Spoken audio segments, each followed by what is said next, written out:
Hello and welcome to Solent Sports News 1 o'clock Bulletin with myself, Connor Murphy. The quarter-finals of the Rugby World Cup gets underway this weekend.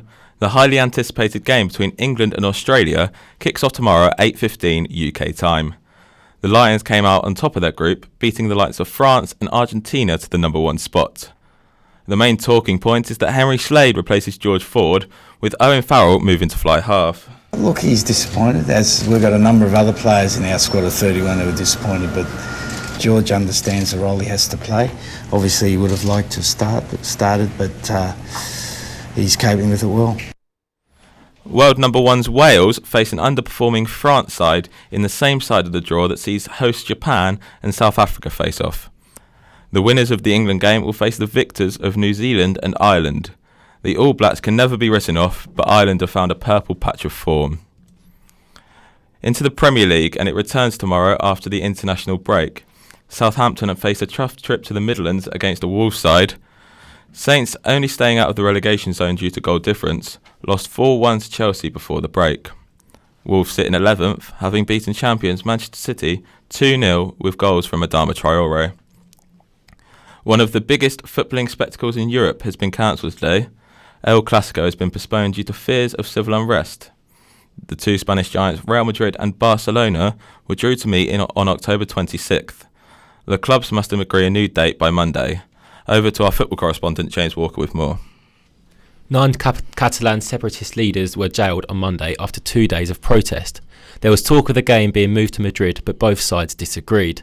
Manager Ernesto Valverde of Barcelona was against the game being moved due to their Champions League fixture in Slavia Prague 3 days before the El Clasico was meant to take place.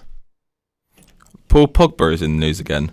The United player has been pictured with Real Madrid manager Zinedine Zidane whilst recovering from injury in Dubai. Manchester United boss Ole Gunnar Solskjaer has played down any unrest, insisting it was just a picture. Paul is part of our plan going forward, and Paul knows that. I've spoken to Paul so many times. He's been playing through pain barriers. You know, he's been criticised right, left and centre, but it's a picture. That's just the way when you're at Man United. You do get picture speculations. I don't have any problem with that at all. Local football now. A non-league day has brought over 2,000 fans to Eastleigh Football Club. Despite the fantastic turnout last Saturday, the game was under severe threat of postponement after torrential rain had crossed over from the night before. The non-league spirit helped get the game on, however, as Eastleigh's ground staff and volunteers powered through the conditions. GB athlete Laura Kenny has won her 13th gold medal in the European Championships. The cyclist won team pursuit gold in the Netherlands. Four-time Olympic champion Kenny partnered teammates Katie Archibald, Ellie Dickinson and Nia Evans as they beat Germany by almost 3 seconds. Rugby League World Cup 9s are underway and England have already put their stamp on the tournament. Sam Tompkins starred as the Lions beat Wales 25-4. Could English rugby be crowned world champions twice in the coming months? Arguably the NFL's most exciting talent was stretchered off last night. Patrick Mahomes dislocated his kneecap in the second quarter as his Kansas City Chiefs beat the Denver Broncos 36. Mahomes has already thrown 15 touchdowns this season, and the quarterback still needs to undergo a scan to determine the extent of the injury. Over to our Formula E expert, Rob Lomas, out in Valencia. Formula E pre-season testing has been underway here in Valencia since Tuesday. The circuit used here, despite the addition of a chicane on the pit straight, still bears little resemblance to a normal street circuit. With Thursday being the media day, the running on Tuesday and Wednesday saw the likes of BMW and Virgin showing well. As we saw last season though, we won't know the true order until we get to the opening round in Saudi Arabia on the 22nd of November.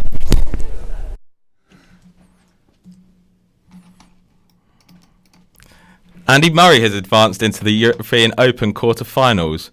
The Scot defeated Pablo Cuevas in straight sets.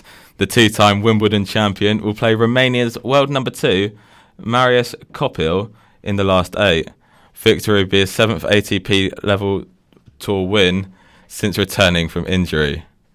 Scotland cricket have suffered a surprising 2-run defeat against Singapore in their opening T20 World Cup qualifier. George Munsey top scored for the Scots with 44, but they couldn't chase down the 168 target set by their opponents. Solent ladies basketball team have a top of the table clash tomorrow. The Kestrels, who lie in second place in the table, know a win in this match against table toppers will leave them in good stead for the rest of the season. Manager CJ Lee is feeling upbeat ahead of the fixture. We're feeling pretty confident.